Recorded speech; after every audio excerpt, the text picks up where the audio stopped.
So, what was it like hitting third tonight?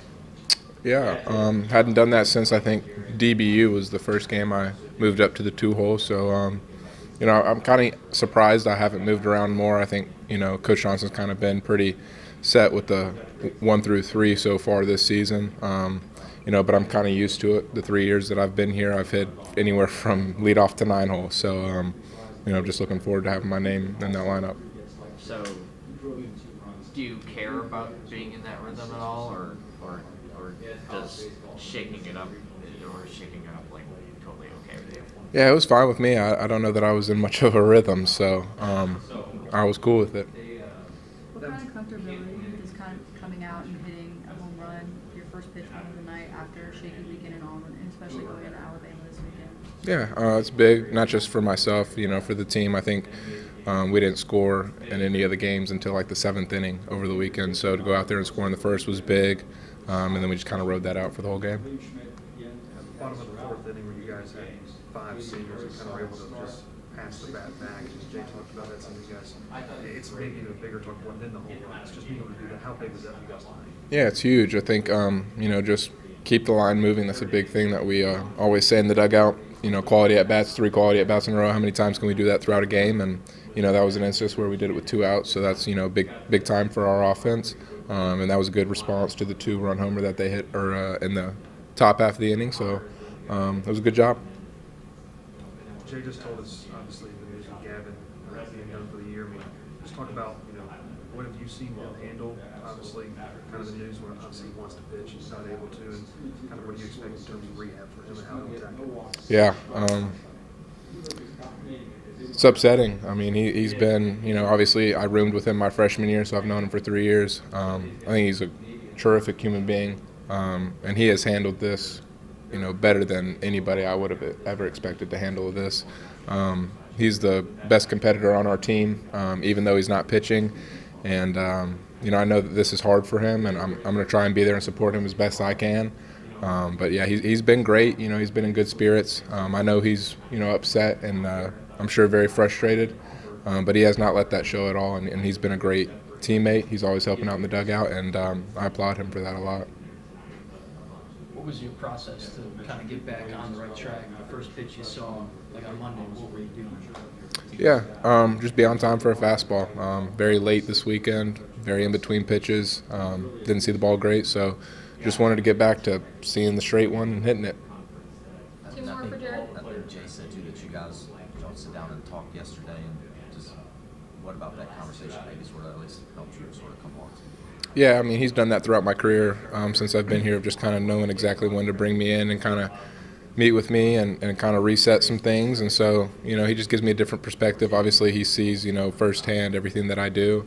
And he's, been around some of the best players in college baseball and then at the professional level as well. So, I really listen to what he has to say, and I trust him. And, it's like a, very personal one-on-one conversation. And at the end of it, I always feel like a good reset button. What are those red zone offenses, those red zone sequences in practice like? What do you guys do, and how does that help you?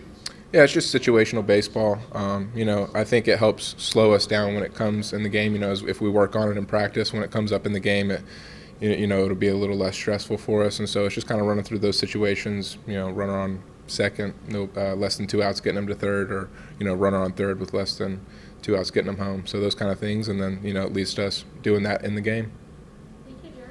Thank you. Kind of start off, Jay talked about your outing last Friday night, built some confidence there, and to come out tonight and really dominate. I mean, where do you feel like you are in terms of just the comfortability and where your pitches are landing? Yeah, for sure. I mean, it's just every time you take the mound, take something and learn with it, good, bad, whatever that really is. And I feel like just keep getting out there and, getting more comfortable with that, like you said, is huge. And, just learn from it each time. What's the key for you in throwing strikes? That's a tough one because you just can't think when you're out there. It's you and the catcher, in this case, Luis, and plays tonight, and it's just kind of seeing the glove and just going at it with full intent. I guess physically, then, how do you know it's clicking? I guess. You can't really take much from the pregame bullpen before you go out there, but I feel like as soon as when you're out there, it's full go, and whether that's as soon as the batter steps in the box, you just got to go for it.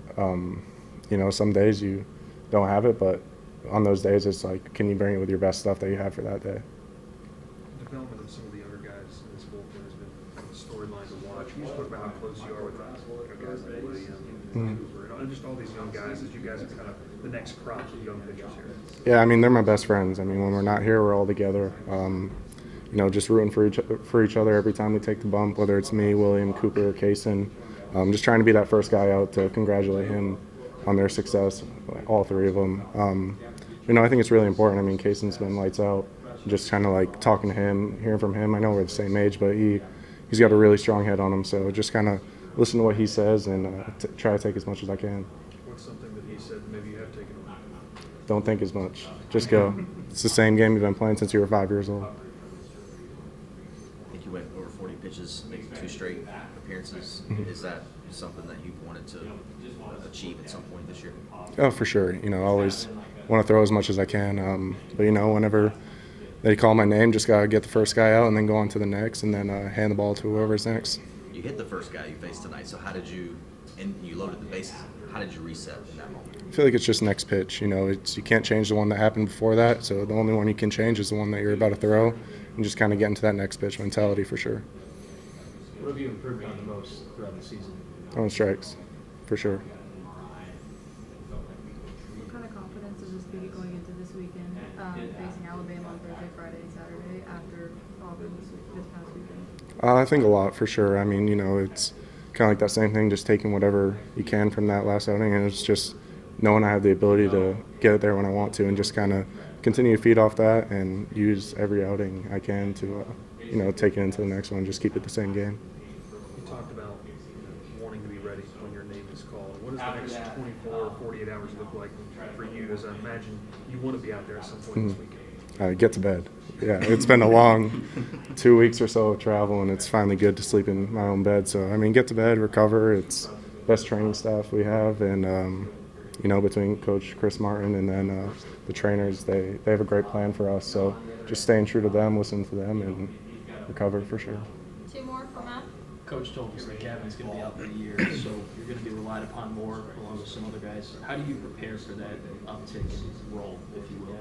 Yeah, I guess it's the same thing. When your name's called, just continue to be ready, and even when it's not called, continue to work and cheer for the guys that are in the game. And I feel like Gavin may be out, but if you could see, he's the first one on the rail every time. He's rooting for you. It's the only voice I can really hear.